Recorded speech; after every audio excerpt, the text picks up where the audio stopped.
What's going on, everybody, man? Welcome back. It's a Friday, episode 42 of the TechTual Talk. I'm back, man. Let me get some gunshots going on real quick.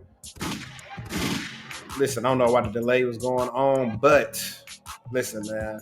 If you've been keeping up with me, you know I'm lit. I'm finna start a new job, I'm a new spot. Look, I got TV on hold, power reruns, man. You know what I'm saying? But we gonna get it in today, man. We got a lovely guest for y'all today, man. Miss Morale, I just butchered her name. I'm sorry. When she watches Miss Ramallah. She is right now a Salesforce Business Analyst, and she also works with my tech best friend. And we're gonna bring her in. We're gonna get it popping.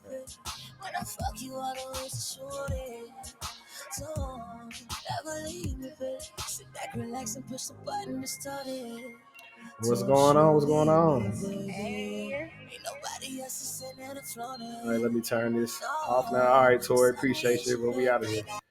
But yeah, it's funny. I was talking earlier, and I had butchered your name by accident because I was trying to talk so fast.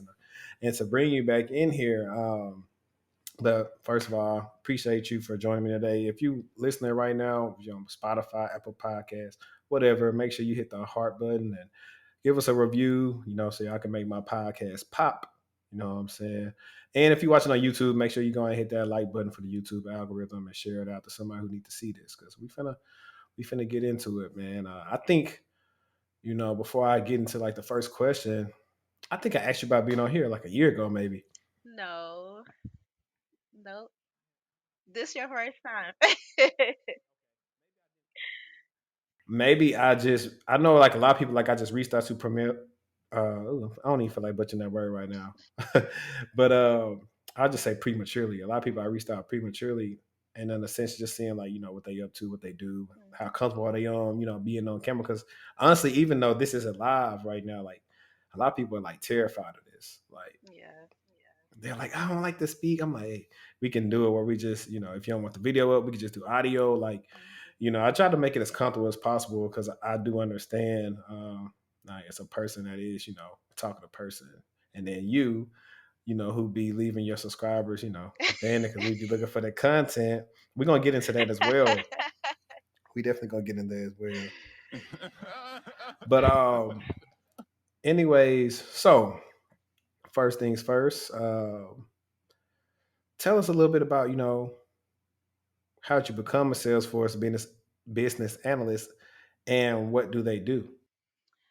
So I became a Salesforce business analyst. I've been knowing about Salesforce for a long time. My boyfriend friends, like, they've been telling me about Salesforce for years. So I finally took it upon myself to, finally study. So I ended up getting my Salesforce admin certification. Never used Salesforce ever a day of my life outside of studying, but I got my Salesforce admin certification, and then from there, I got staffed on my first Salesforce project, and as a lead Salesforce admin. And then from there, I took those skills that I learned, and I was able to become a Salesforce business analyst on my other projects. So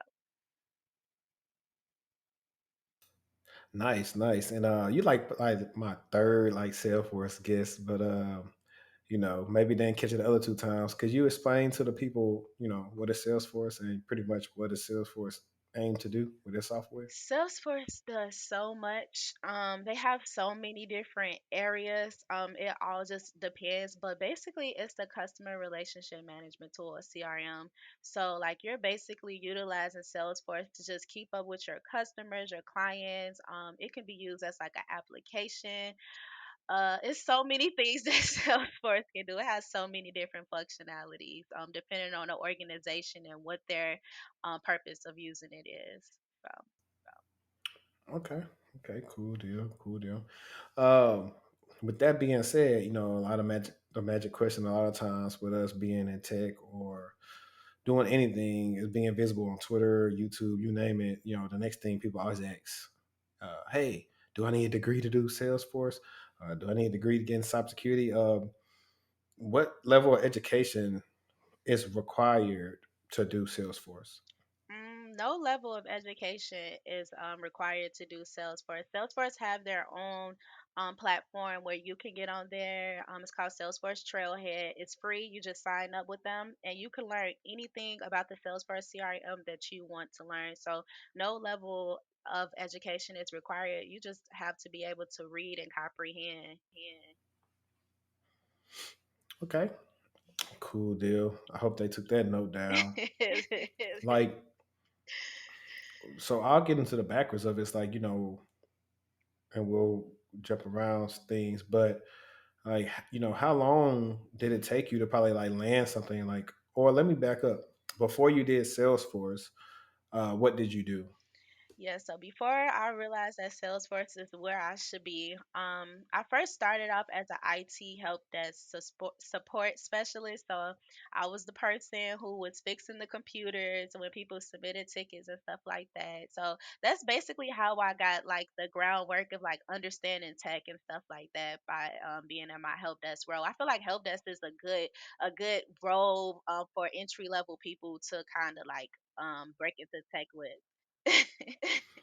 Yeah, let's talk about. I love talking about like help desk men and women. Everybody Mhm, got their own thing. What is this one? I don't know. But anyways, like, so how long did you do help desk? mhm. So I first started off in an internship position. I was working at a call center, and I'm like, I need to get out of this. So I was on Google applying for an internship. I finally was able to get hired. Get accepted into an internship, and I was in that program for about 2 years. 2 years. I started like in January of 2020, and like right when the pandemic hit, my role transitioned to work from home like everybody else. And from then, I was just working the tickets that way. Nice. So yeah, so we actually could spend this conversation a lot because honestly, it's not even really been a full 2 years yet. Um, how were you? That's why I guess I asked you about like how long it took you. But we'll say I'm gonna say what did you? Everybody kind of know what help desk does. So I'm gonna say what were your takeaways from being a help desk agent like over that time span? I'll go that way, and then I got a question I'm probably gonna Mhm. follow it up with. My takeaways would be that I feel like being able to speak that I was in help desk helped me a lot when it came to like interviewing in different roles and things like that. Like once I tell people like I was in help desk, like they already knew that I could understand like the technical aspect of things like that. So I feel like being a help desk helped leverage me get my jobs even more, if that makes sense. So. Okay. Yeah, and that's what I was going to ask is like, how did you leverage those help desk skills that you learned into pivoting into a Salesforce career? Because a lot of people like as as easy as it was, it's a lot of people that can't do it. Like Mhm. they've been doing help desk for 10 years, but they be like, man, nobody want to hire me. Nobody want to give me a chance. Like, I used to run into that like all the time. And, I just want to hear about, your position on that. Like, how did you handle that? Yeah, it's just all about being comfortable and uncomfortable. Because I started off in an internship, I started off in very low pay. And on top of that, I was like the only girl on my team and the only black person on my team. And like luckily, like my manager, he was amazing. Like if I will ever become a manager, I want to be like him. Like he was amazing. My team was great. They was very supportive. But I just knew that help desk was not for me. But it definitely helped me learn the skills. It helped me learn customer service skills. It helped me understand that people have different technical understandings with different technologies. Like it just helped me understand a lot about stepping into the tech industry in general. And I always tell people like you need to get cool with your IT help desk person, because like that person can help you and put you ahead of the ticket queue all the time. So mhm. We worked out of the queue. I did not get on the phone. We had a cell phone. Our company issued us like a iPhone. I think it was like a 8 or something like that. It was like an older iPhone, but I did not get on the phone. I replied through tickets, but in Skype and Teams, that's it. I was not getting on the phone with anyone. Okay. Did you have to? So, like for example, when I did help desk, like majority of what I did was password resets. We did set up people's like Outlook accounts, make sure they went on the wrong Exchange server. Mhm. They had issues with their network drive. Make sure that's the right drive is mapped. What else would we do?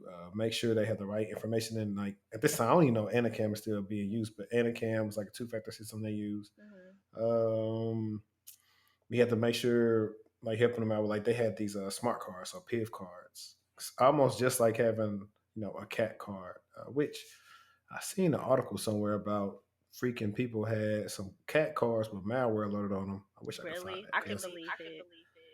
that's a good that's a good thing. What else? Oh, we help the federal air marshals. We help people with their. It used to be. I was there for two. I was in help desk for 2 years as well. So we started off helping people with like Blackberries. So BlackBerry Enterprise server, and then we moved on to Good for Enterprise. And all it is just management systems for your phones, and we would just help them. That's how they review their emails and all other stuff. And that's how government push policies to their phone. But that was pretty much probably summed up like what we did for the most part. Mhm. Did y'all do like stuff like that, or was it like a little different? Pretty much I think we did something like that. Password resets, onboarding users. We was like it was like a 7-person team, so we were split up between Chicago and Austin, and like we did everything.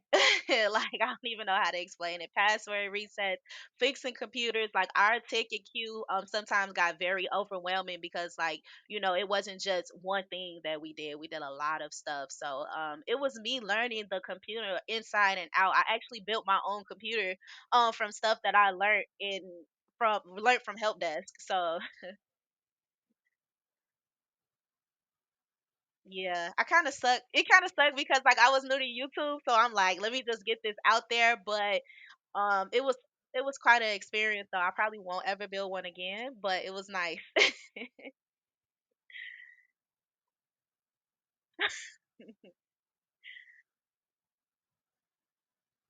Yeah. Mhm.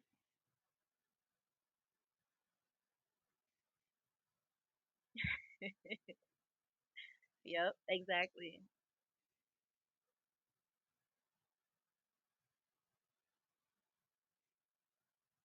Mhm. Mhm.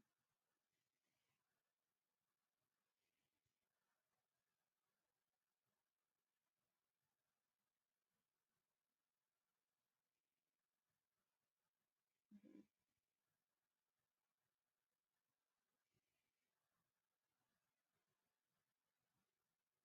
No, it's dry. The tech scene is dry in Chicago. I just recently came across some people who's like starting like to do tech meetups in Chicago, but it's so dry. I'm like the only person that I know that's in tech. My boyfriend friends, like I said, they're in tech as well, but they're like on the sales side, and those his friends, you know. But other than that, like I'm like the only person. That's why like I really start reaching out to people on like Black Tech Twitter and stuff like that, just trying to build a network that way. When I first got started at help desk, because I was new, I felt like my team really didn't listen to me and didn't listen to my suggestions and things like that. So I had to like go on LinkedIn.com and like literally reach out to other black women like, look, I need to build a network, I need mentors, I need somebody to talk to, I need someone to understand what I'm going through. So that's how I got involved in Black Tech Twitter as well.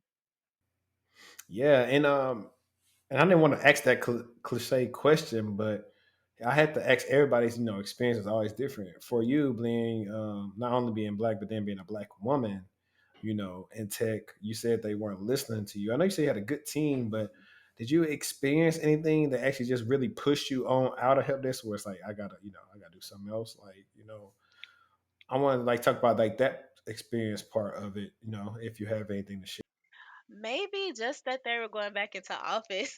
And I was like, no, I don't want to go back into office.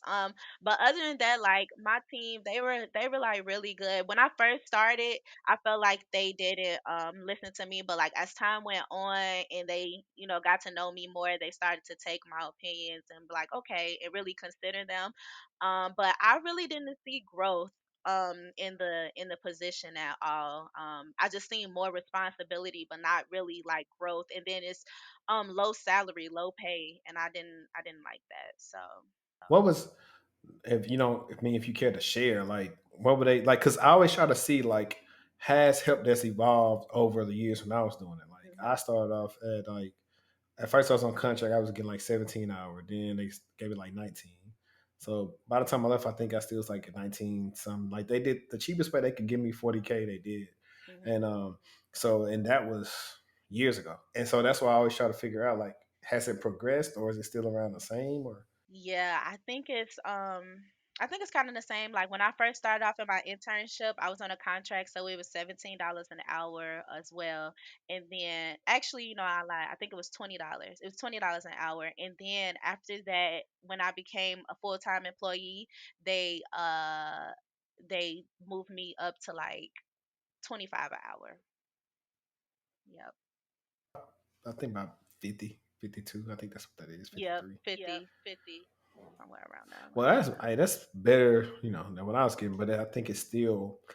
I think I'm not gonna lie. A little bit help that sometimes, in some sense, Mhm. seems like the fast food of IT jobs, even though it's super vital. It's the sweatshop. It's super vital, but it's like I think they feel like they could train anybody, so they don't feel like it's super necessary. But honestly, when you go to certain roles, I mean, certain companies with their IT team, they are vital. And you're gonna have to take care of them guys or they're gonna be gone. Cause I mean, yeah, you can bring somebody in, but if the top of the top people is leaving, that's a lot of knowledge that's gone. Yep, So I exactly. think it's like hand in hand with how they handle it. I mean, I'm always advocating for them to pay, those people more. So I probably advise people to do help this like at a company that's gonna pay, a better range. Like you said, at least you didn't have to talk on the phone. Like Mhm. Yeah, for I got me, like lucky. those phone calls, like, started running together to where I didn't want to be on the phone when I got off work. Mhm. Yeah, that's how it was. Exactly. So when things got slow, it was like, oh, let me just kick my feet up. And then like also, this is something that stuck out to me too. I didn't have my picture on Teams, so like people just knew that they were just talking to Ramallah, right? So people will often say, "Thank you, sir. Thanks a lot, sir. Enjoy the rest of your day." So like they just assumed that I was a guy.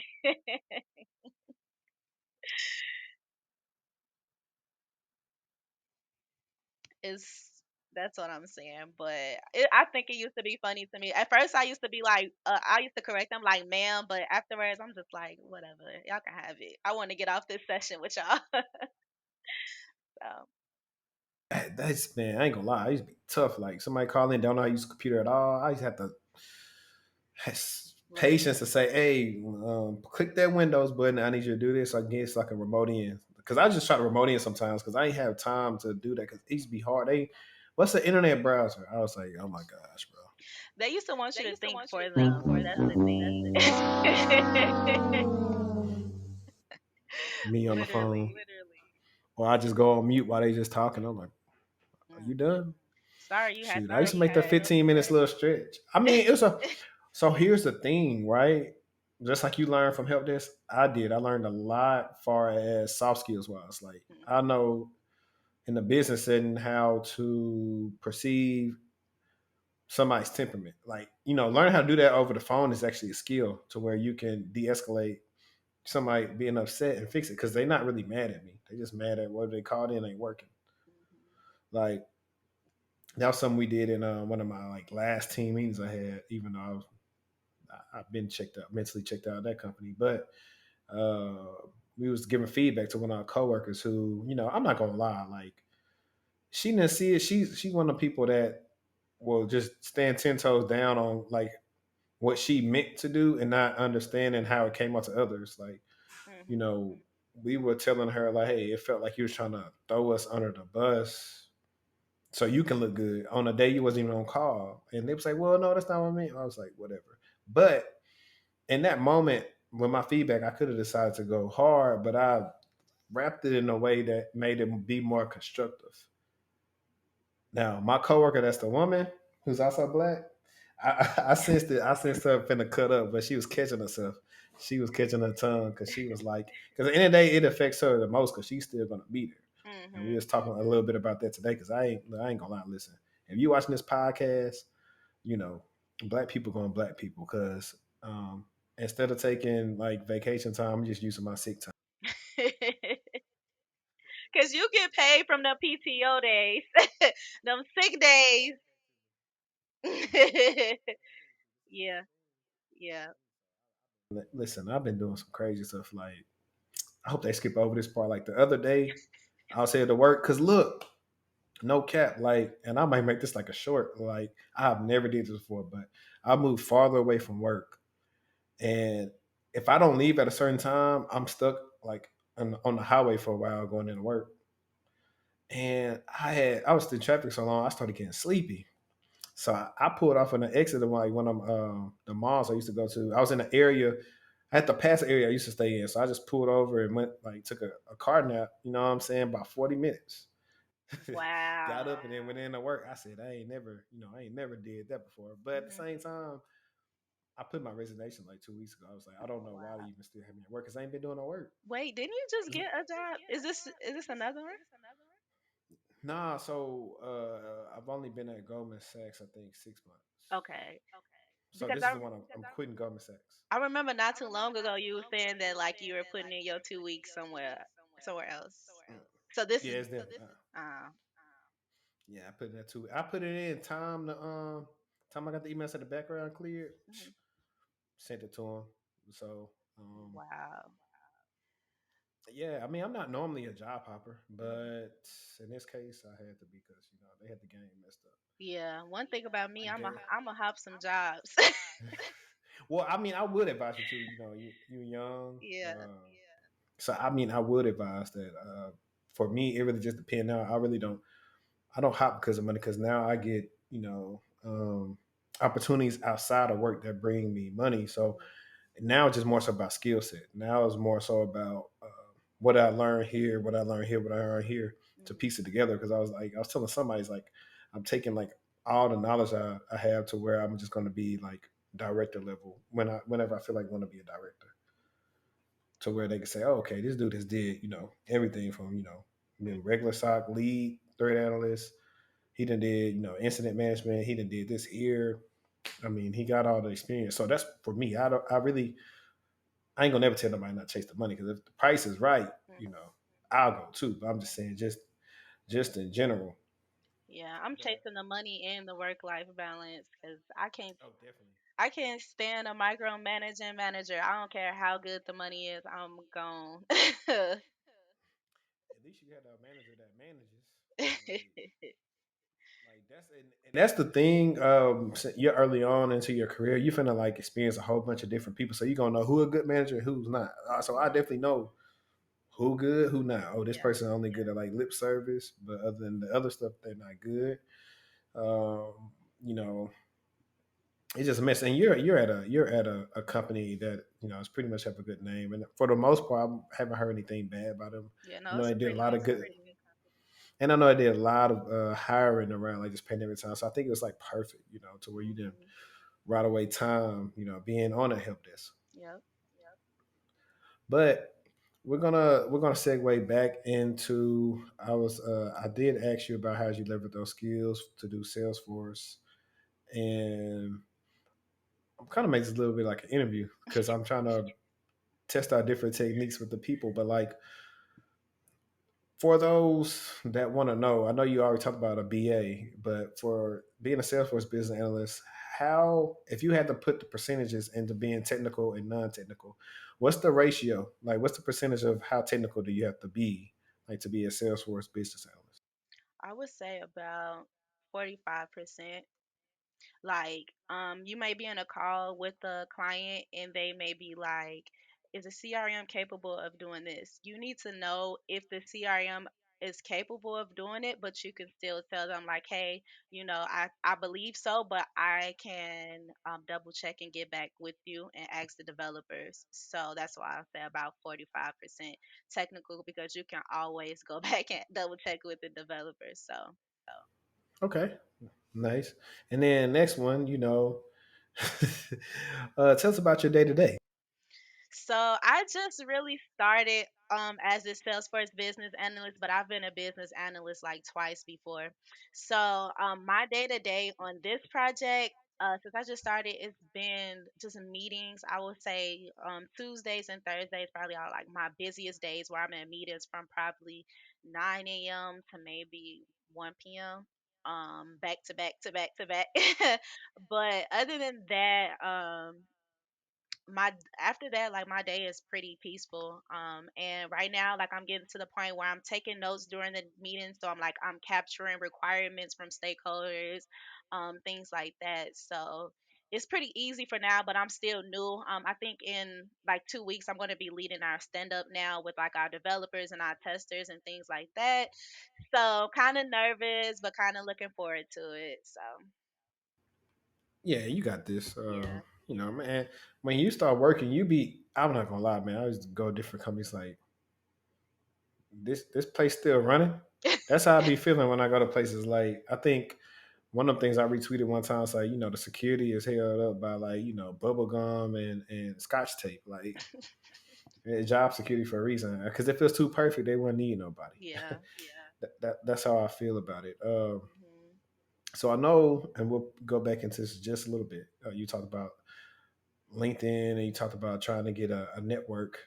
Mhm. Let's talk about that. Let's talk about how essential it is for someone young in their career to build a network, and not only to build a network, how essential is it for you to build a network of people that look like you?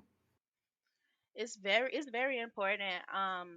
So when I first got how I even got started into tech, my uncle introduced me. He's been in IT for decades. And so besides him, like he was the only person I knew that was in IT at all. So when I started my internship and I'm working with all men and they're a different race than me, and like I said, I feel like they wasn't really listening. I'm like, okay, I need to find someone else that I can relate to. So I instantly got on like LinkedIn, and I just started finding like black women, and I'm reaching out to them like, "Hey, can you be my mentor? I need a mentor." And they're like, "Yeah, sure, I can be your mentor." Now, like not everyone followed up, but like I do have one mentor who kind of like stuck out with me. She helped me get into like, my current company, like help me with my interview process.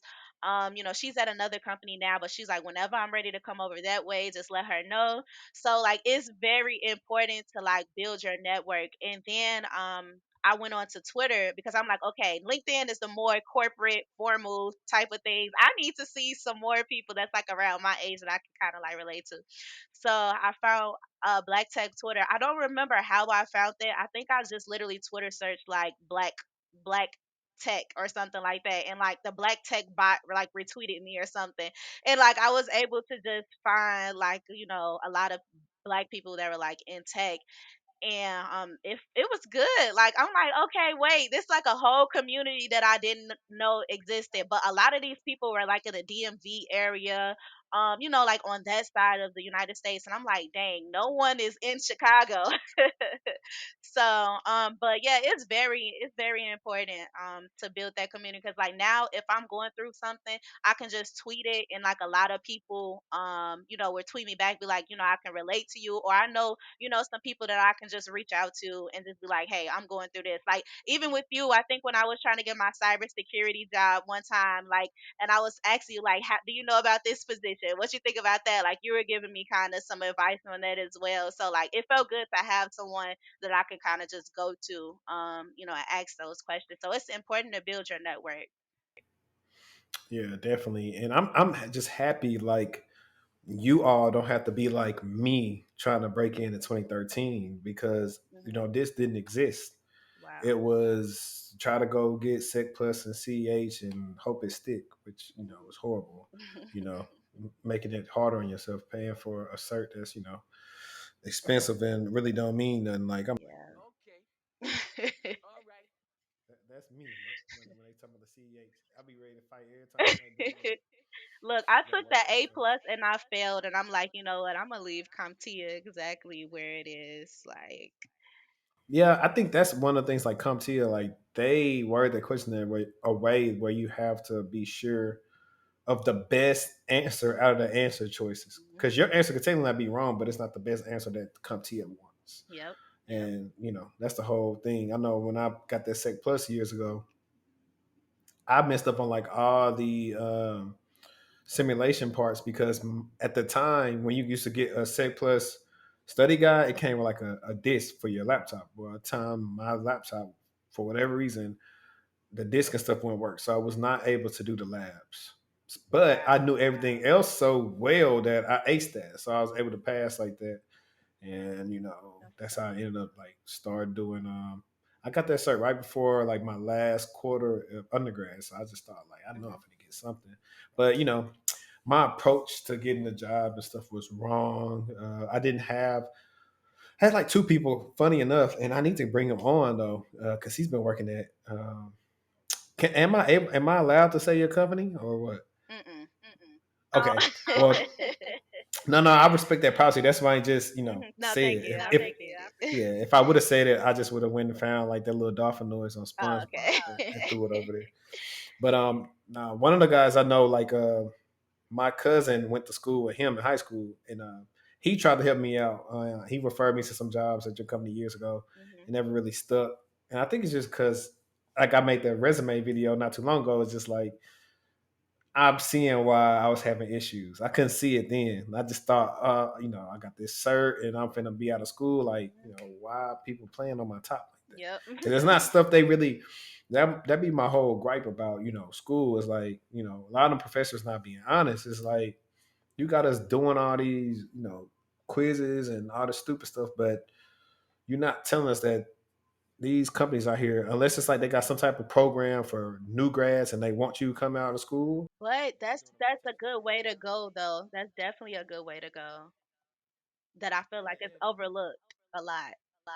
Yeah, and that's why I tell people to look for rotational programs. I Yeah. remember like one of my second episodes, my friend Sherry was on here. She did the rotational program for Dell, and she's been Mhm. at Dell for a while. Mhm. But unless they doing that, is like nobody really caring because they want to know what can you do. Mhm.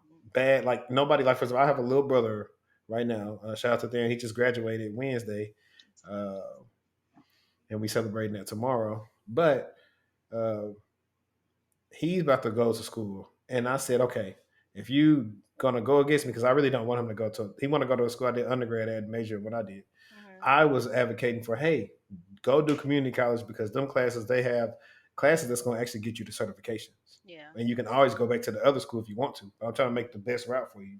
But since he don't want to listen that way, I said, okay, cool. I'm Mhm. gonna ask him if you want to be serious about this. You want my help this summer. You need to get the certified cloud practitioner. Mhm.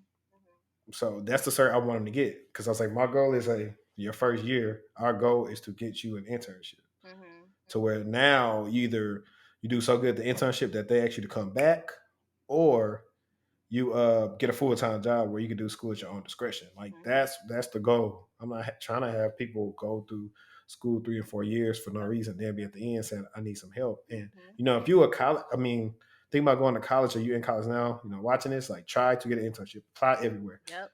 Most of these places let you Absolutely. be remote now, Yep. so try because that's gonna be your equalizer because it's so hard for y'all to do the projects. A lot of y'all, I mean, you're in college, so some of y'all don't have the extra money to pay for like a wonderful cohort like my tech best friend, Mhm. or come to me, or some of the stuff I have in the works as well about getting people into cybersecurity. But so that's Yeah. why I advise like because they real. I've rarely seen somebody outside of college get a internship. Mhm. It's rare, but it could possibly happen. But get those internships. Yeah, I know that people emphasize like you don't need a degree to get into tech, and I absolutely agree with that. But if you do go the school route, like I just want to reiterate that, like definitely look into those internships, apprenticeships, new grad programs because like that'll definitely get your foot in the door and get you to where you need to be. Absolutely, I agree. And they have a lot of good jobs. I'm still trying to wonder, like, dang, do I qualify for a new grad? New grad, because there's some jobs out there that I want. So yeah, Who works there though? So I yeah. mean, you know how that goes. Mhm. And I'm gonna go right back into LinkedIn really quick. Did you use? LinkedIn to get this role, or was it more so your mentor really helped you a lot? But I mean, granted, technically, I guess you could say you use LinkedIn because like you use it to find your network. But Mhm. maybe I'll step back and say, let me see. Did you actually do a job search, or was it only this role that you were interested in? That's what I want to say. That's what I do. So after I graduated, I got my resume revamped by my tech best friend. With my resume, I wasn't getting any jobs like the one that I did. So when I went in and got my resume revamped and I was able to put those skills on like LinkedIn and stuff like that, the jobs started coming into my inbox. They started sliding in my DMs, and so that's how I was able to get like my cybersecurity vulnerability job. It was like a new grad job, so they came into my DMs that way. And then my other job, I applied to them. I applied to it and I got accepted into I think it was kind of considered a new grad program as well because a lot of college students was in that program with me. So I think that's how I was able to get accepted that way. So, but resume is definitely everything because the resume that I was applying with that I did it sucked. If we had time, I'll tell you to pull it up. Exactly. Me up level English. Oh man. But I didn't know you had so let's spin the block. What about this vulnerability role? Like, you know, Mhm. cause I didn't know you did that, but like I have a friend who's been doing like help desk admin stuff for like a while, whatever, right? Mhm.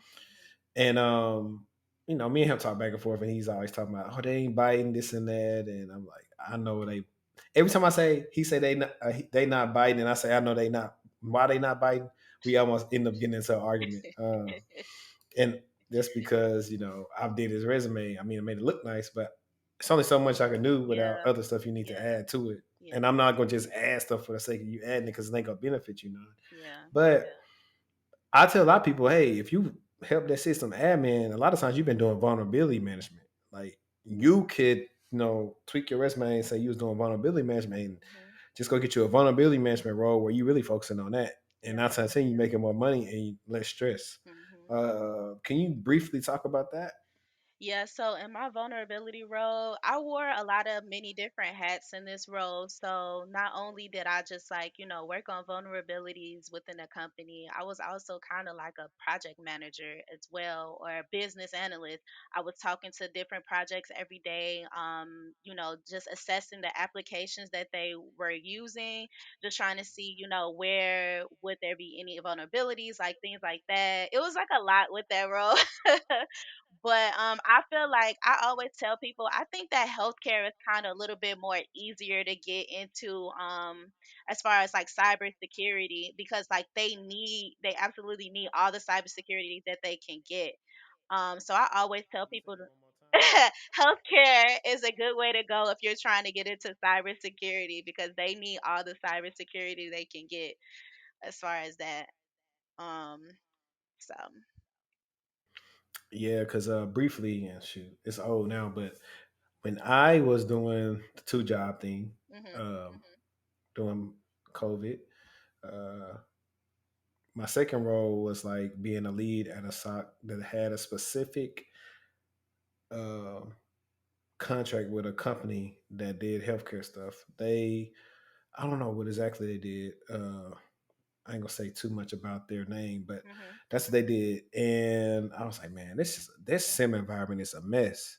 But they were pretty much moving into Phantom. And at the time, I had a lot of Phantom experience, and they brought me in just Mm. for my experience. And hey, listen, I was talking to one of the dudes that still worked there now. I was like, bro, if I know what I know now, I probably would have never quit. I probably would have just did that job to like the Really? the end of like something. Yeah, it was look easy bread. Mm. Not doing at the way I used to look. Just get on there, make sure the meetings, and I wasn't doing it. I was playing the game, Wow. like easy money. And this is Mhm. so that's one of the ways. And when you see on Twitter about these people making like all this money, it's because a lot of them got multiple easy 6-figure roles. Yep. But the people that's on the outside looking in don't know that you got to technically work your way up Definitely. before you can get those roles that don't require that much out of you. Mhm. Uh, so that's a thing that I always tell people. I say, if you're gonna do it, you need to make sure you can handle that because Mhm. you can't be messing up in both. You got to pick one. Yeah. Yeah, I think that's kind of where I am too. Like my job right now, like it's easy. Like I don't really have to do much right now, but I'm starting to want to get more involved in work now. Like, cause I feel like I'm cheating myself out of experience and skills just by like coasting.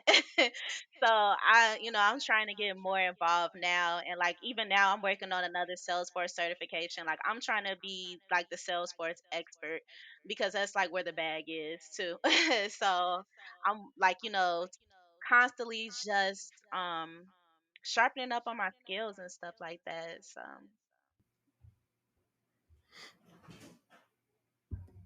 I heard that walking hard in the background. I'm like, really?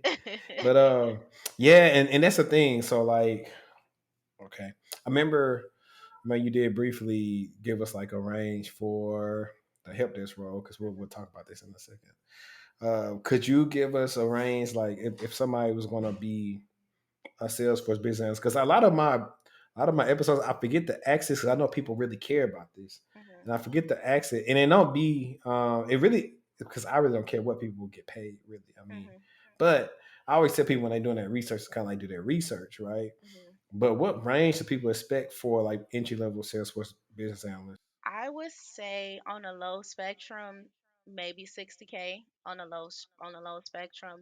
But between 60 and 80K for like entry level. Anything more than that, they love you. That company loves you for entry level. Mhm. That's good. Okay, no, because what I was going to say is the fact that a lot of people will say, oh, like for example, I was just talking about the easy money, right, with the Mhm. job. In this situation, it could have been the same thing, but it's like I was telling you and saying earlier, like I'm taking all this stuff to learn. So me just sitting around not doing it don't benefit me in the long run. It Exactly. benefits me right now. So a lot of people think Exactly. about right now. They don't think about 2027, 2030, what you're gonna try to be doing then. And because you ain't did shit for like the last 5, 7 years, it's the same thing. Learn no new skills, no nothing, but just been Yep. getting a check. You know, you don't know nothing. Now you trying to move around, it's hard. You need to drop from that because that's some real stuff right there. Because people need to hear that. Like for real, like the if you're gonna do that, let your second job be that I'm just gonna get an easy check job. Like, Mhm. hey, whatever y'all talking about. Hey, what my woman say on Everybody Hates Chris? I don't need this. My man got two Two jobs. jobs. Like shoot, you can say, man, hey, you can quit one of them things, but I don't need this. I got two jobs. But Yeah. nah, for real, like that's the goal. Is like I remember on one of my podcasts, I was saying how I'm not mad at the white people or whatever.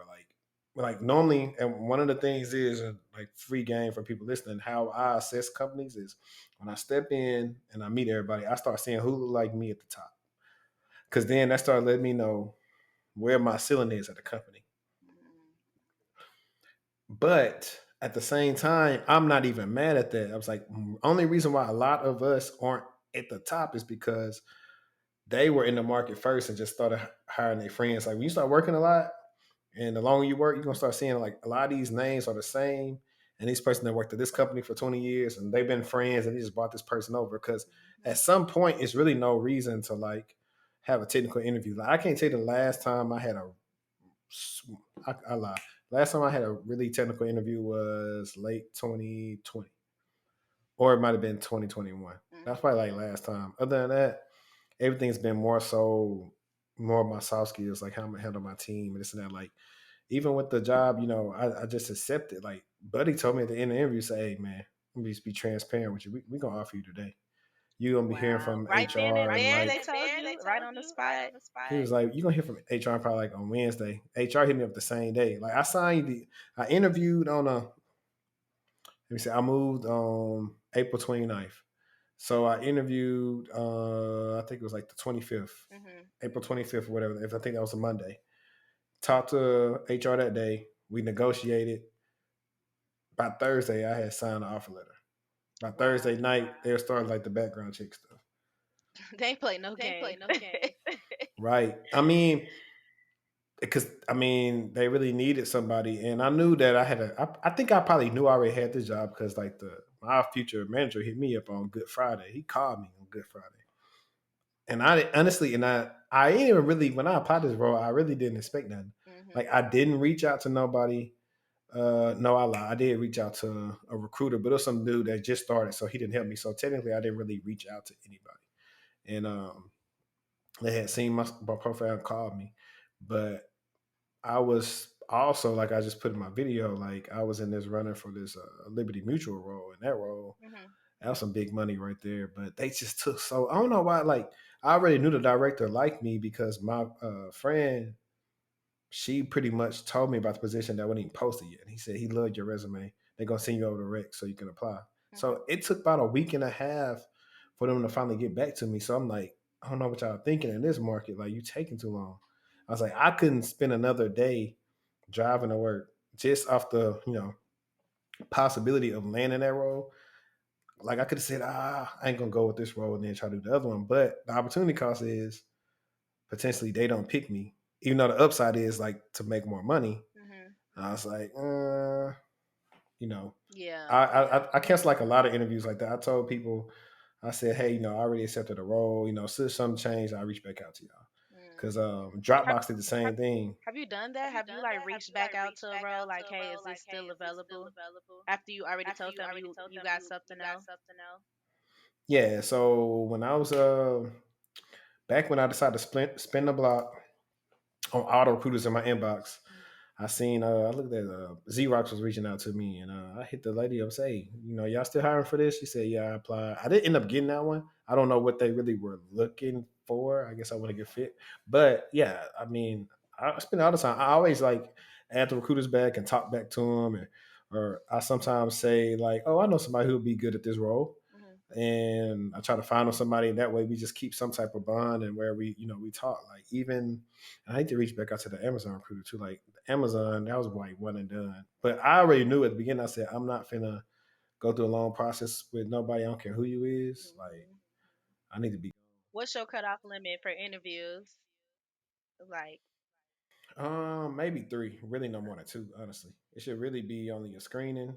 I talk to the hiring manager, talk to the team. That's all you need. Eh, mhm, Honestly, like I don't need to talk to everybody else. Like right. I don't Company care who wanting you to you talk is. to the COO, the CFO, the janitor. Like, don't nobody got time for that. Just let I'm me like, know if I got it or not. I wish I had that sound that say, "Yep, that'll do it." You That ain't gotta TikTok, worry that'll do about me for me. real. And put that on there, man. I was Yeah. trying to right before you joined. I was trying to take that sound bite from Drake's song "No Friends in the Industry" when the man said, "I've been doing this for a long time," so I could have that as a drop. So You that should definitely be get looking that. out for that drop. But so now the fun stuff, the little bit of a little bit of spicy talk.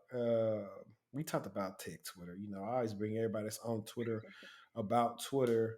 Um, and I think earlier you said somebody you had like a little toxic tech take that you want to bring up. I mean, uh, yeah, I mean, I feel like the reason why tech Twitter is so toxic is because a lot of people make tech their identity. And I think that's the problem. So of course, like when people start, stepping into the same roles of them, doing the same thing as them, they feel offended. They feel some type of way, but that's because they have made it as if they're the only person that can do that. A lot of people around them are used to being, well, a lot of them are used to being like the unicorn. You know what I'm trying to say? Like the unicorn around their friend circle or their group and stuff like that. So that's just how I feel about it. Like people need lives outside of tech. Like this is what we're using to pay our bills. Find you a hobby. Find you something else that describes who you are, not a corporate job. yeah, yeah. I will say like, depending on what you do in tech, I think sometimes it is a little bit hard to turn on and turn off because sometimes your work don't really end.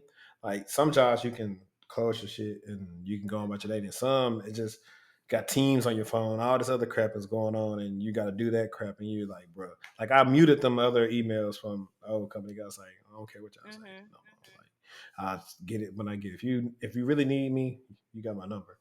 But Yeah, I mean, so here's the thing, like, and I'm doing the parallels of the tech stuff, but like I'm on YouTube, right? So Mhm. I don't know who all you subscribe to on YouTube, but all these last 2 years, there's been a lot of like, lame people that got cameras and decided they were somebody, right?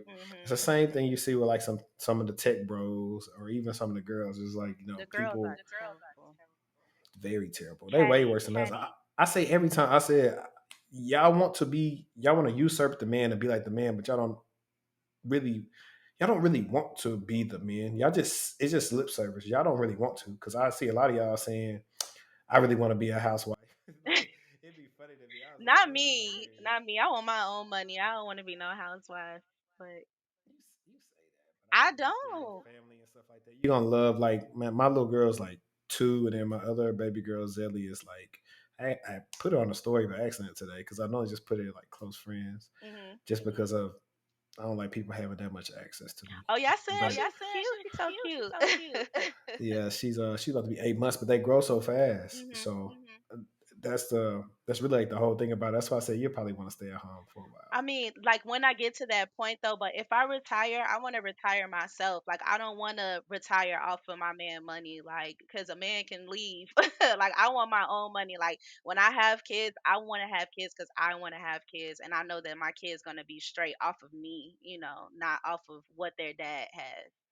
But see, I'm not gonna start this into like a therapy session or nothing like that because I know like most good men, and the term good is subjective, but he's not gonna like try to leave a woman with nothing. Like if anything, he'll try to put her in position to where at least she could be straight if they ever decide to move. Like Yeah, not it don't have to be on no stupid stuff like yeah, oh, I'm gonna you're show right. you if you're good at this, I'm gonna show you how to start this business or look Mhm. you good at makeup, make your makeup YouTube channel, because Right. honestly, if you just vlogged all the time and did a little tech stuff, like you probably just be on top. Like people love women like on YouTube. But back to what I was saying about like what I see with the tech people is like a lot of them are nobody, and they get on there and just say dumb stuff all the time. Mhm. Um, Especially people that don't look like us. So I'm always, me, I'd be like the first one in when they mess with y'all. Like when I am on Twitter, but it's the reason why I don't be on there as much because it just be so time consuming. Mhm. But if I parallel that with the people on YouTube, it's like it'd be the same guys who I know for a fact don't get women,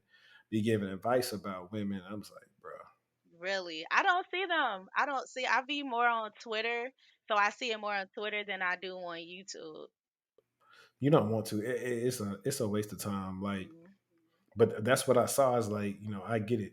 Now you could, for your whole life, you've been, just a lame person. Now you got a job and, oh, I'm this and that. Yep. And then all it takes is a few subscribers, a few viral tweets, and now they got clout. And now this is the most attention that they ever had in their whole entire life, and they just taking it and run with it. Like it's crazy. It's I'm not going literally to even use this segment to get crazy. on. Like, like for me, I like, if I'm going to reach out to people in good faith. And if I feel like I reach out to you for no reason, I'm going to feel away because I really don't solicit free advice to people. Right. Especially if I want to see you win. Mhm. But to see somebody really not take advice, like I got, I probably can send it to you afterwards. I posted it one day. No, I didn't. I think I posted that in close friends, whatever. I have to add you to that. Mhm. But it's a dude who be up under every recruiter post, and they always talking about a different type of job skill, and this dude know how to do it. I was like, fam, there's no way you know how to do all this stuff. He's just trying Like, to get stop the cap. hired. And that don't work. I'm like, that's why you keep getting laid off because you keep on acting like you like stick to something and do it. Yeah. Like that type of stuff. If I'm trying to help you out on that part, coming from a person who's been laid off, and I'm just like, hey, just take being laid off, take it on the chin, hold that L, and bounce back. You ain't Yeah. gotta make no post about saying, "Oh, I was laid off today." Like, who cares, bro? I've You seen really a look lot of those bad. on LinkedIn lately. Well, it's two ways. So, right, some of the people is different because circumstances, reorgan, trying to save money. Them different layoffs. Mhm. But you want to say, "Oh, I was just laid off suddenly for no reason," and blah blah blah. It's not no reason. Like you have a trend of being laid off, so people can go to your page and start seeing you did this Wow. instead of just relaxing. Mhm. Don't lie. If you really, if you interviewing real good, just saying you like principal senior level, but then can't do the work, you Mhm. know. One of my friends was telling me about somebody like that today. Like, and that's another thing that's been going on. It's like two people been interviewing, an expert and then the person that actually get the job, and that's the scary part. That's and them the busters that's making it hard for like people to be remote because it's Mhm. like why, like You said they why don't be mess it doing up for their work. everybody else? They don't know how to do it. Mm. That Okay. happened in my old company. They fired a dude for that, and they finna fire a dude at this other company that I used to work at for the same thing. It's like man, this dude don't even know how to use the computer. How they hired him? He lied and said he had the CISSP and he don't even have it. Wow. I thought jobs be checking and stuff for those certifications, so you could just put on your resume, "Oh, I got this certification." In. Company like I ain't gonna lie, Goldman Sachs. It felt like I was getting another security clearance, Mm. and it took around the same amount of time it took to get my security clearance for me to start at Goldman Sachs. Oh wow. Okay. But yeah, but now we got like two sections to cover, right? Mhm. We can briefly talk about, I've already had Mary on the show, your leader. But briefly, Not my leader. That's my girl saying my leader.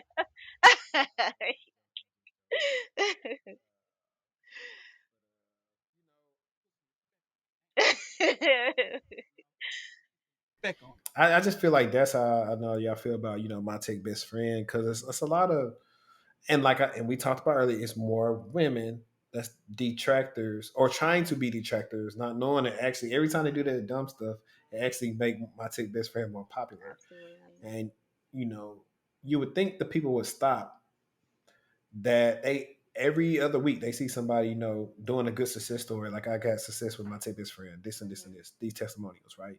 So you would think it would behoove them to like just stop being shady, and instead they keep on at it because they're just mad they probably didn't get into the cohort, or they just want everything to be free. They want people to spend they time putting together resources, teaching people, for free.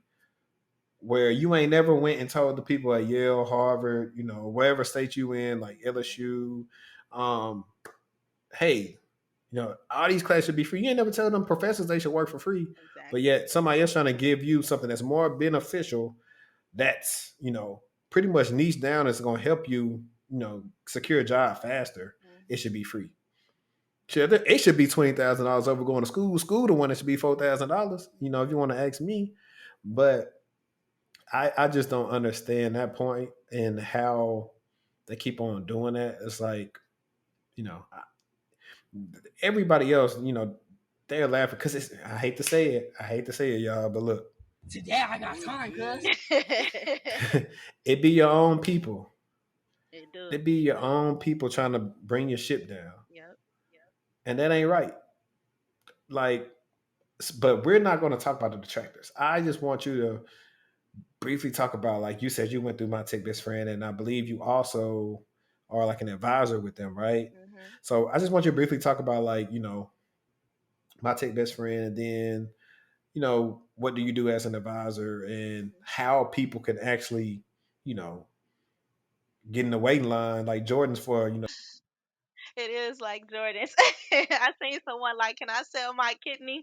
But yeah. So basically, just like with my tech best friend, I wish this was something that I had when I first started in tech. Like as far as like the softwares, like you said, it's very niche down. And with me being, working at a tech consulting company, I'm seeing like these are in demand skills that people really are looking for. Companies are looking for these in demand skills that my tech best friend is like teaching students. So, yes, you can go learn it for free, but it's going to take you twice as long to learn that stuff versus like having access to instructor, having access to a network. You already have a network. You don't even have to go search for a network. Once you enroll in this boot camp or enroll in a community, you already have a network right at your fingertips. Um, but yeah, like my tech best friend basically is a great academy for anyone that's trying to break into tech. And as a career strategist, one of the things that I do is, we someone schedule a call if they're interested in learning more about tech, and they want to know what role best fits them. We go through numerous of different roles based off of the person's background, their personality type, and their career goals, and we just try to figure out what role is best for them based off all of that, and what boot camp fits them. So far I've met a lot of great people, a lot of great people that I know would probably do well in this tech industry. And yeah. Dope. I definitely use that a little bit too in my consultations. Mhm. Just talking to people and based off their previous experiences. So you'd be good in this and that. Like I have a client right now who's a branch manager like at a credit union, and she's in the I think she's going through Full Stack Academy to be in they're pretty much breaking the cybersecurity. I was like, I asked her about audits because I started thinking about GRC, and she was like, "Yeah, I conducted all the audits." I said, "You already got audit Wow. experience." I was like, Yep. "Let's look at this CISA. Mhm. Get that combine what you're learning, and you should be good. You don't have to start at the bottom of the barrel. Mhm. People telling you to go to help desk. Because I had met with a guy one time that was an accountant, and somebody told him to go do help desk because he didn't want to do accounting no more. I was like, bro, you could have just went and been an auditor Mhm. in IT, and that's the. I think I saw Mary talk about this. Like a lot of the roles that people do also got like their own tech version, Transferable. Yeah. and the only thing you got to do is really just more so be experienced with naming conventions and other things with tech. Like when we were talking to my client, I was just telling her, hey, you're probably going to have to learn about like NIST and like SOX and all these different type of frameworks. Learn one or two, and I think like shout out to my AJ Young, like the best Mhm. CEO in the world. Mhm. Uh, he was telling people like, get a cloud cert and then really learn one framework. Like you just niche down into it. Like if you don't know nothing else, know this cloud stuff and NIST, and you can at least break in, and then you can go on like that. So Mhm. that's Yeah. A lot of people be having transferable skills and they don't even know it. Like it's crazy. Once they tell me like, yeah, I do this already at work, it's just like a light bulb goes off. Like, dude, you already halfway there. So, right. And that's the thing. Like, and but I don't like reason why. Like, I'm real. Like, I like doing it. Like, especially like the coaching aspect of it. It's mhm, like I get to. I think coming from me now, like a vet, and then I'm telling a person who thinks they like so far away. I'm like, bro, this the finish line. Like, you're right here. yeah. And so when they hear that from me, it energizes them because I had a Motivated. guy like the one I've been posting on my stories. He been getting severely underpaid. I'm like, bro, you've been doing security analyst work the last 2 years. So when I took that resume and sent it to like the one of the jobs he wanted, that I tailored it right after, like, they set an interview up with him. And I know he gonna pass that with flying colors. Like, you've been doing more than a lot of people, you know, who in the industry already. I was like, what I'm saying? And then that's why I tell people I don't care nothing about no companies. Like, don't respect none of them. Mhm. Because they ain't gonna look out for you like you gonna look out for yourself. Yep. Yep. Because they underpaying that man severe. They know what they doing too when they underpaying this man. Mhm. And they just did some like low down stuff to him a couple of days ago. So I really been trying to use my powers like to help. And that's another thing too. And I meant to probably put on Twitter. I probably like put on there. I was like, I get it. You may not want to pay my money, which my price is gonna go up like every year. But not only do you get expertise help out of me and then out of y'all, but once you pay, like you're in my network.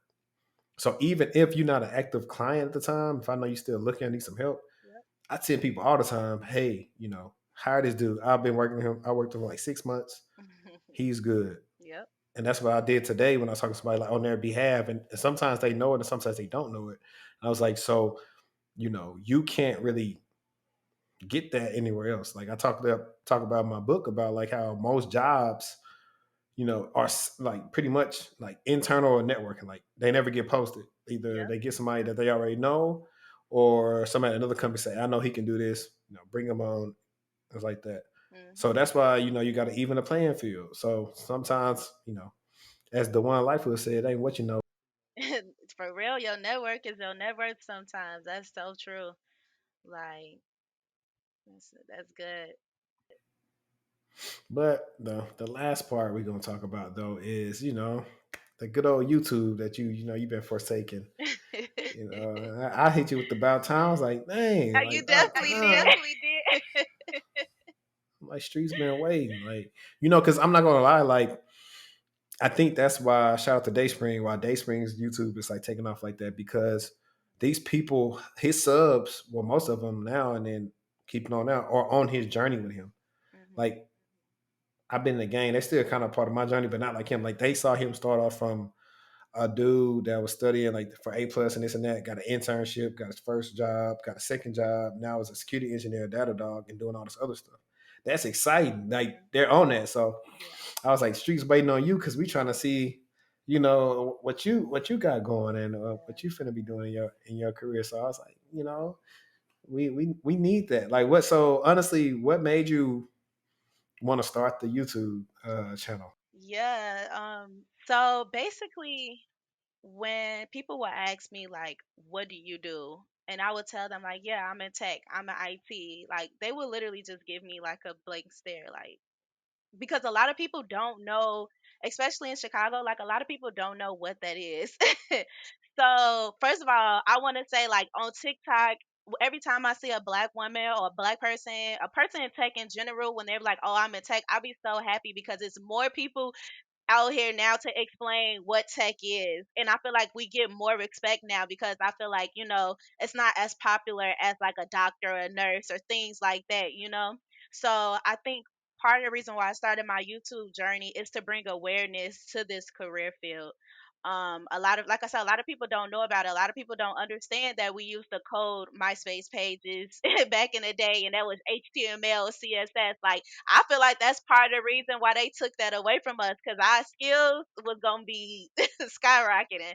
But a lot of people don't understand that. So, that's part of why I, started my journey. And then it was hard for me to kind of find a black woman in tech as well. So like, when people go on YouTube and they type in black woman in tech, I want to be right there. Like, hey, I probably been where you've been before, or I understand your journey. So I just wanted to get, just my face out there more as far as like just being in tech and just like you said, taking people along my journey with me. So that's kind of why I started. And like I said, tell people, especially like young black people, like we like flashy stuff. We like nice clothes and stuff, but a lot of young black people are working jobs that's only paying them $15 an hour, $14 an hour and stuff like that. And they're probably doing a lot of tech work, a lot of administrative work that they can transfer into tech skills. So I want to tell them like, you can get high paying jobs if you able to just apply yourself and really just learn. So, Yeah, I would definitely agree, but I will say this caveat is like a lot of people think they want to be in tech until they realize like tech is like this lifelong thing of you have to continuously learn. yeah, And some people are not ready for that part. yeah.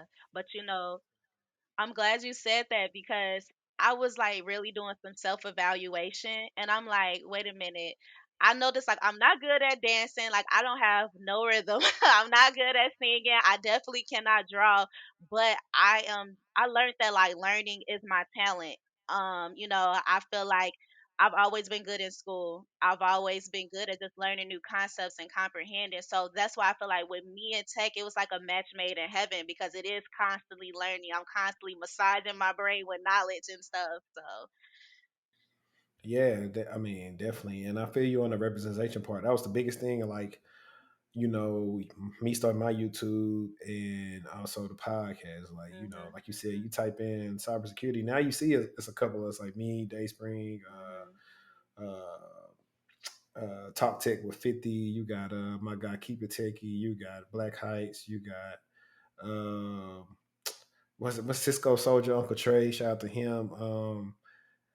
Kev Tech. Like I'm forgetting, but it's just different. It's different. You always got the goat, the one Lightfoot, but mhm. um, just the facts that the people could now just see people that are like you and me, like on there talking about stuff. Like what I just dropped on YouTube is like information you really can't get from anybody, but Yep, I put it out there. it's the I really real. don't care about because it's honest. Like Mhm, it's gonna be people that say, "Man, I felt the same way," like in the comments, because I had a friend that started the company not too long ago. He was like seeing some of the same stuff. So Mhm. that stuff needs to be out there. So, one of the things I found out about companies is like they keep the status quo because nobody's challenging it. Yeah. Everybody is, pretty much um, complacent and just letting them do as they please. I'm like, Putting not their me. head down and just obeying.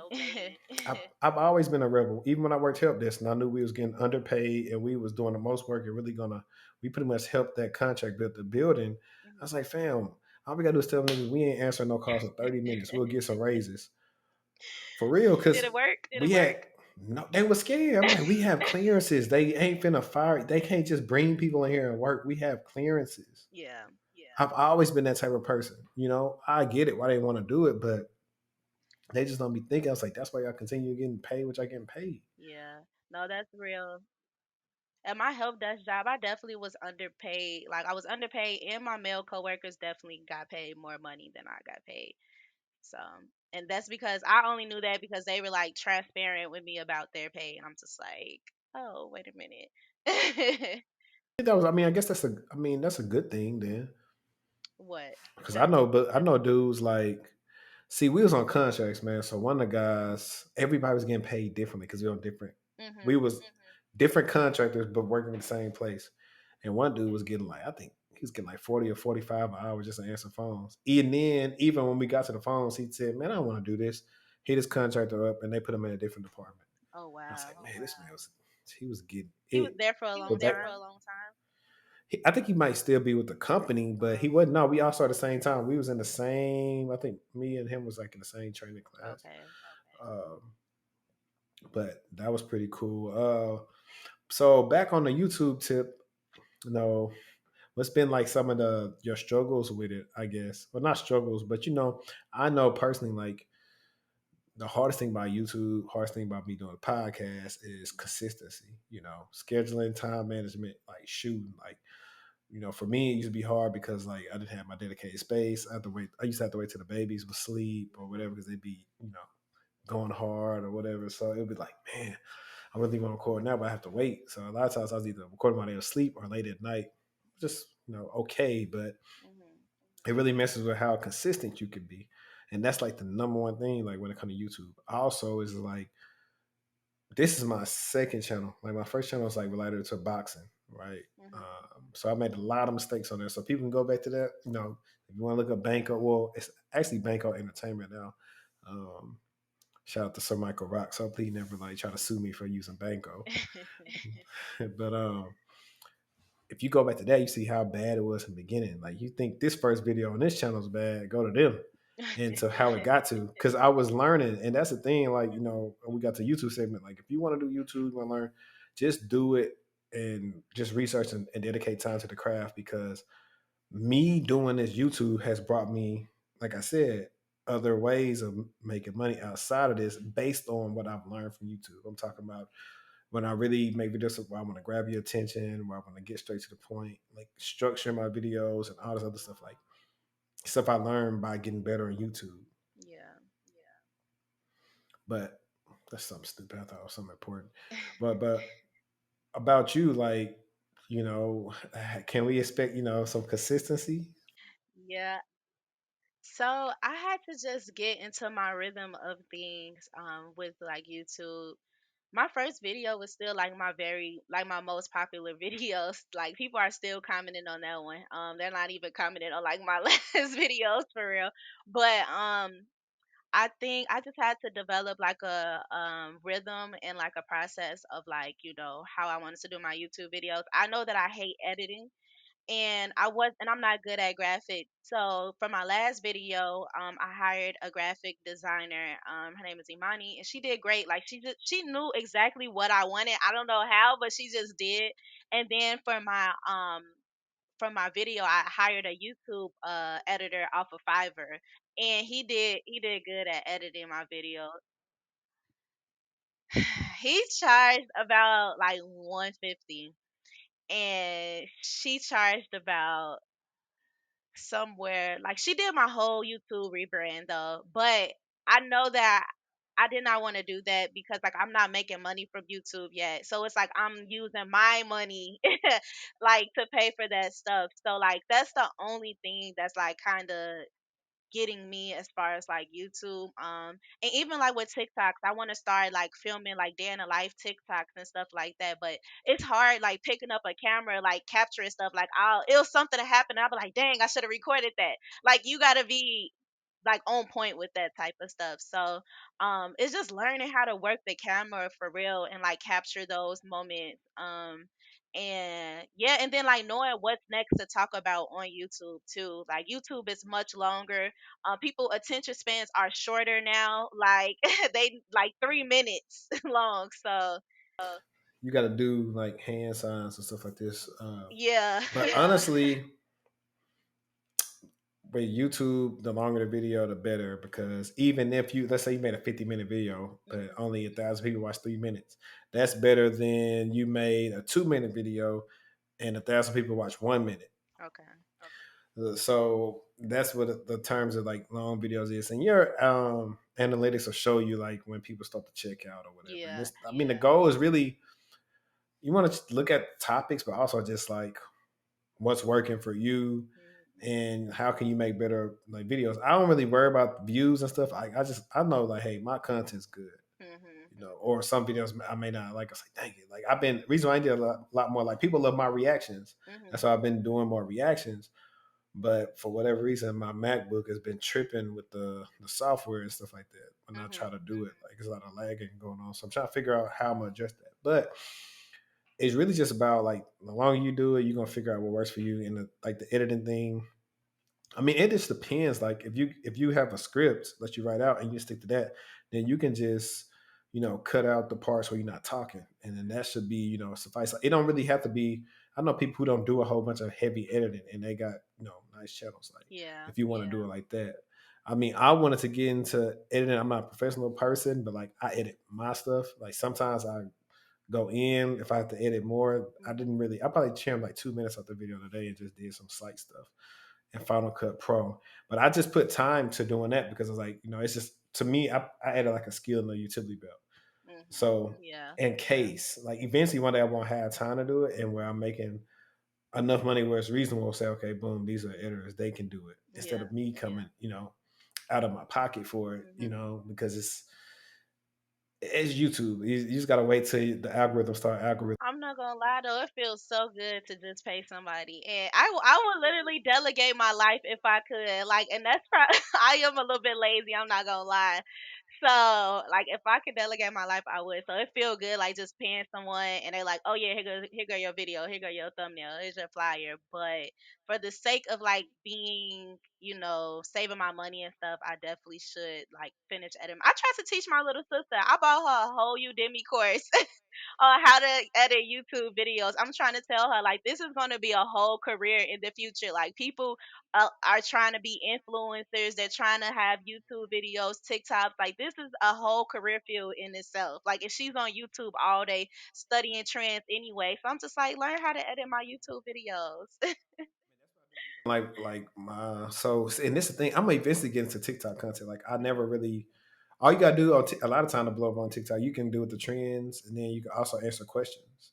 People love tech content on TikTok. It's not even funny. Like, if you get on TikTok, you will absolutely blow up. Like, people love this type of content.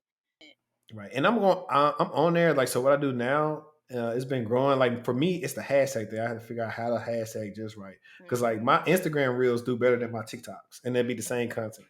Mhm. And I normally just use clips from here, and I just try to post something good and something like informational, and Mhm. people rock with it. But I normally edit my TikToks before I put them on TikTok, so I use like InShot. Some it's simple. Mhm. I only would take something that's like 60 seconds, and now I have this other like for me, like if I get good at doing all this stuff, I can say, hey man, I can do all that for you. But like I use a Descript to like throw my clip in the Descript, and then it uses machine learning to catch the script of everybody talking, and I just changed what they messed up, and now I start throwing it on there as clips of Oh wow. so people can like start reading and stuff like because I notice people like reading that. Yep. especially on TikTok. Like if you're in public, you can't really hear stuff. Like reading is like the best thing to do. So, and I would rather. Hmm. I was gonna say YouTube Shorts help too. So I got to start back upload more YouTube shorts. Like I was doing a short a day, and Hmm. like people start subscribing to you because it's short form content. Then they Hmm. go see your other content. So that's all I would say. I was just like, whenever you can, you don't have to make thousands of videos. Just focus on Yeah. making one good video at a time. Even if you want to talk about like Salesforce or Hmm. story times. People love story times.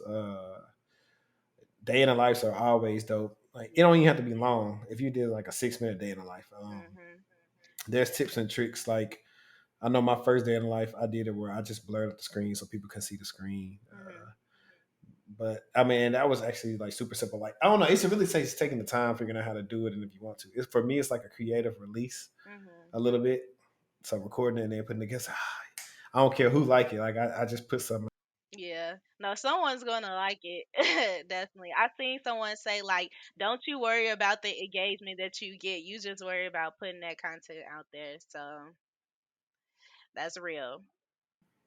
Yeah, definitely. But it's Friday, trying to hold you in the house, all night. Um, I appreciate you for coming through and stopping by, Textual Talk. Um, 9 times out of 10, I'll probably bring you back one day, like for like a live panel. Like I may have like you, Salesforce, Kim, and I think Rachel's her name. Maybe y'all, be talk about Salesforce like live one day. Just let Yeah. y'all wow down Salesforce. But Definitely. uh, but yeah, you want to tell the people where they can find you at, where they can follow you at? Yes, you can find me on all social medias at themallahverse. You can put the handle down there so they can. Okay. Okay, find me on social media at the Malahverse. That's at TheMallah verse VERSE. And yeah, All right. And also, what about they want to find information on my Tech Best Friend? Where can they go for that? mytechbestfriend.academy. All right. And y'all already know how to get in touch with me. Everything is now changed to textual chatter. Who knows? I may change it another day.